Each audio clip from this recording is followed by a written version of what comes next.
Wake Forest quarterback Sam Hartman is now a member of the Fighting Irish. Hartman just announcing it on Twitter with the caption, "Onward." And when it's time to hit the portal, we have to hit up our portal expert, Chris Hummer.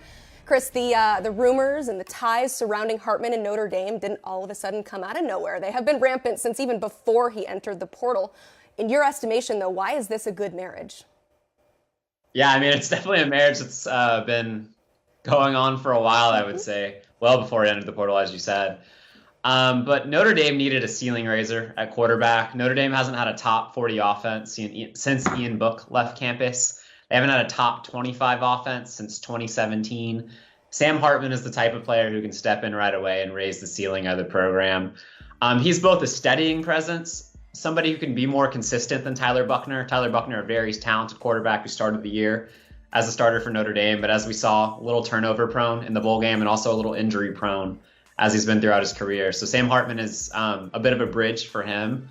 And then more than anything, like, he elevates the Notre Dame offense. He can stretch the field. Notre Dame only had 4 passing plays of 40-plus yards this year. That ranked 117th nationally. Sam Hartman had 11 of them by himself for Wake Forest this season. He's one of the better deep ball throwers in the country. And I think him stepping into that offense instantly makes the Notre Dame attack a little bit better. Chris, Sam Hartman is off the board, but let's move on to some other quarterbacks that are still looking for a landing spot. That would be Virginia transfer Brennan Armstrong. It looks like the contenders are beginning to emerge for him. What's the latest in Armstrong's recruitment? Yeah, so Wisconsin took Tanner Mordecai, so they're off the board for Brennan Armstrong. He took a visit there before the dead period started. That leaves Oklahoma State, NC State, and Auburn. I think if you read the tea leaves a little bit, you might be able to knock Oklahoma State off that group. Armstrong got to Oklahoma State before the dead period. He has chosen to wait things out until the second round of visits. So he's looking at other opportunities. Personally, right now, I think NC State's the heavy favorite here. I think there's a good chance Armstrong's on campus soon, if not now. And he also has a pretty good connection at the NC State program with Robert Anae, who's their new offensive coordinator coming over from Syracuse. Robert Anae was Armstrong's offensive coordinator back in 2021 when he led the Power 5 in passing yards per game. They had a lot of success together, and I think that marriage makes a ton of sense. Maybe Auburn pushes hard at the end of this and changes things. Auburn can clearly be more aggressive than NC State from an NIL standpoint, but I really do like the Wolfpack here right now.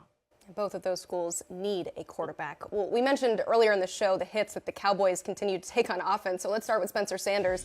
He's been in the portal for a few weeks now. Where does his recruitment stand? Yeah, it's an interesting one. I reported before Christmas that Auburn and Ole Miss had both shown significant interest in Sanders. I think Ole Miss probably a little bit more than Auburn. And I think both schools are still in play. I think there's some academic stuff that factors in with Sanders as well. But a popular rumor, at least recently, is Spencer potentially returning to school. I'm not ruling that out. But I think there would have to be changes at Oklahoma State on the offensive staff for him to ultimately come back. So that's something to watch the next couple days and weeks for Mike Gundy and his staff. Either way, he's a really experienced 4-year starter who can make an impact somewhere. It'll be interesting to follow where he ends up because, to my knowledge, at least, he hasn't taken any visits yet. So it'll be a interesting process for Spencer. Sticking with Oklahoma State, wide receiver John Paul Richardson, he finished second on the team in receptions last season. And that receiver room in Stillwater, Chris, is looking a little bit different in 2023 than it did last year. What's the latest with Richardson as the former Oklahoma State receiver looks for a new home? Yeah, one of 3 Oklahoma State receivers to enter the portal this week. So that's essentially 4 of Oklahoma State's top 5 receivers moving on from the program this offseason. Not great news in Stillwater in general.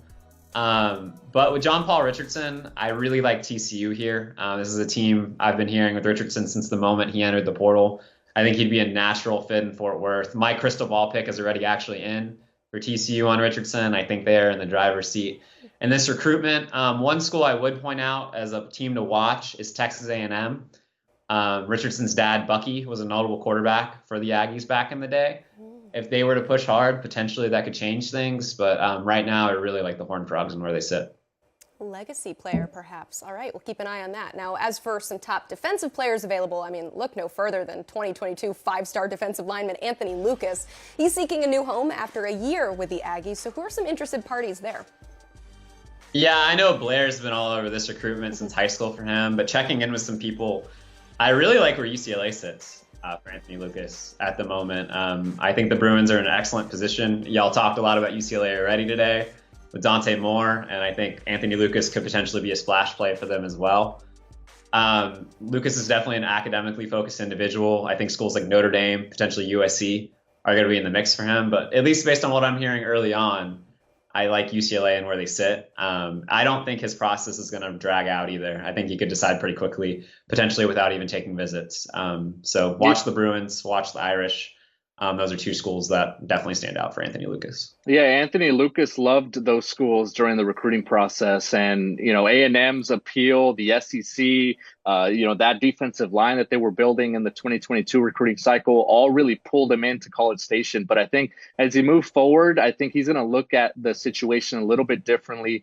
Balance the academics with the football. His father and his mother are actually Miami alums, so I'd be interested to see if the Hurricanes get involved here. I know Mario Cristobal had pursued him really heavily when he was at Oregon, and even drew a visit from Anthony Lucas. So that's another school to monitor with Anthony is Miami. But I would tend to side with Chris right now. I do think that the UCLA Bruins have been in a really good spot with him, and they need the help up front, especially in the defensive line. So, Anthony Lucas looking at UCLA very closely, and we'll see what he kind of does here in the next few weeks.